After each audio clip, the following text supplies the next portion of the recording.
ఆ విధంగా కూడా మీ రాముడికి అయోనిజత్వం ఉంది, సీతకి అయోనిజత్వం ఉంది అనేటువంటిది గ్రహించవలసిందిగా కోరుతున్నాం. ఎప్పుడూ కూడా ఇలాగే ఉండాలి. అంటే వాళ్ళు ఏం చెప్పారంటే, మీరు అవతరించారు, మా అమ్మ చాలా ఆవిర్భవించని చెప్పినటువంటి వాళ్ళు ఇప్పుడు చివరికి రాముడు కూడా ఆవిర్భవించాడు అని చెప్పి ఒప్పుకునేటువంటి స్థితికి వచ్చాం మనం. కనుక రాముడు కూడా ఆవిర్భవించాడు, సరే పోని, ఆవిర్భవించినా మంచిదే, అవతరించినా మంచిదే. మీతోటి చెప్పించా, ఆయన ఆవిర్భవించినా అవతరించినా మనందరి కోసం, రాముడైనా మనందరి కోసం, సీతమ్మ అయినా మనందరి కోసమే. కనుక సరే, ఇప్పుడు రాముడు గొప్పతనం కదా మనకు కావాల్సింది. సీతమ్మ వారి గొప్పతనం వాళ్ళు కేవలం రామచంద్రుడు అన్నట్టుగా చంద్రుడి వంశం, చంద్రుడి సంబంధం అంతా చెప్తూ గొప్పదన్నారు. అసలు చంద్రుడికి అంత గొప్పతనం రావడంలో ఎట్లా ఉంది అంటే, చంద్రుడికి ఆ గొప్పతనం ఎలా వచ్చింది అంటే సూర్యుడి వల్లే వచ్చిందండి. సూర్యుడి కాంతి చంద్రుడి మీద పడి అది చంద్రుడికి ఆ ప్రకాశం వస్తోంది. అలాని చంద్రుడిని తగ్గించడం ఉద్దేశం కాదు. అలాంటి కాంతి వలన ఓషధులన్నీ లభిస్తాయి. చంద్రగ్రహం, సూర్యుడి యొక్క ప్రకాశం అనేటువంటిది చంద్రుడి మీద పడి అది ప్రకాశిస్తూ దానికి ఉండేటువంటి ప్రత్యేకమైనటువంటి ఔషధ గుణాల వలన లోకంలో ఉండేటువంటి తిండి అంతా కూడా మనం తినగలుగుతున్నాం. కనుక ఆ గొప్పతనం అనేటువంటిది ఉంది చంద్రుడిలో, అది మేము ఒప్పుకుంటున్నాం.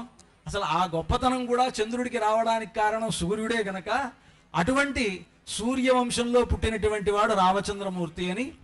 కనుక అలాంటి సూర్యవంశంలో పుట్టినటువంటి రామచంద్రమూర్తి తాను గొప్పవాడైనా ఎక్కడా తన గొప్పతనాన్ని ప్రదర్శించినటువంటి గొప్ప వినయవంతుడు రాముడు. వినయం అవసరం. విద్యాదదాతి వినయం వినయాద్యాతి పాత్రతాం పాత్రత్వాత్ ధనమాప్నోతి ధనాద్ధర్మం తతసుఖం అని చెప్తోంది. అంటే విద్య దదాతి వినయం. ఎంత జ్ఞాని అయితే మా అమ్మవారండి. సరే ముందు నన్ను చెప్పనండి. అసలు మీ అమ్మవారికి మా అమ్మవారే విద్య అని చెప్పొచ్చు మీరు. మీరు దాని వల్ల వినయం వచ్చిందని చెప్తున్నారు.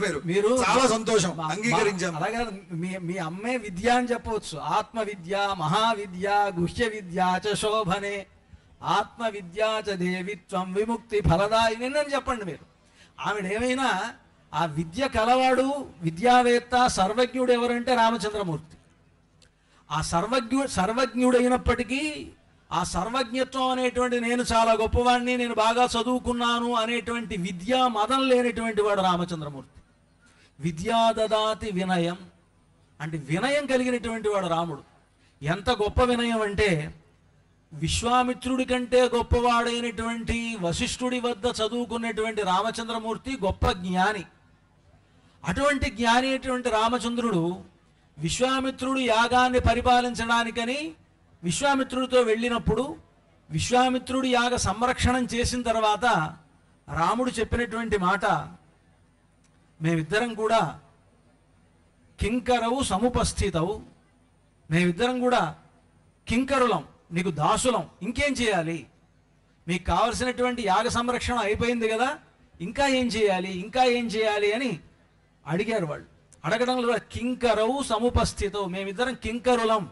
ఈ కింకర అనేటువంటి పదానికి అర్థం ఏంటంటే కింకరోమీతి కింకరః, కింకరోమి, నేను ఇంకా ఏం చేయాలి, ఇంకా ఏం చేయాలి అని అడగడం, ఇది కింకరత్వం. అలాంటి కైంకర్య బుద్ధి కలిగినటువంటి వాళ్ళు సేవక దృష్టిలో విశ్వామిత్రుడి దగ్గర తమ వినయాన్ని చూపించినటువంటి గొప్ప మహాజ్ఞాని రామచంద్రమూర్తి. అటువంటి ఒక గొప్పతనం ఉంది రామచంద్రుడికి. అలాంటి గొప్పతనం సీతమ్మకుందా? అయ్యా, ఆమె కూడా వినయశీలురాలే. మీరు అన్నట్లుగా కన్యావరయతే రూపం అన్నట్లు మాతావిత్తం పిత